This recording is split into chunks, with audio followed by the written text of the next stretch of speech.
Fotomeik erineb tavameigist selle poolest, et kontrastid fotomeigis on tugevamad ja põhi on matt.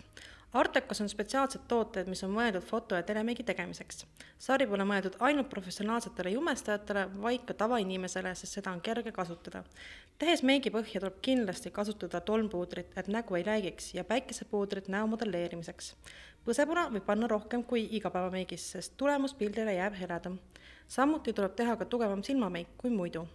Ärge unustage ka oma kulme, korrigeerige kulmud täiuslikkuseni ja kasutage kulmupuudrit tooni andmiseks. Huultel kasutage pigem matjatoone kui läikivaid ja rõhutage neid huulepliiatsiga.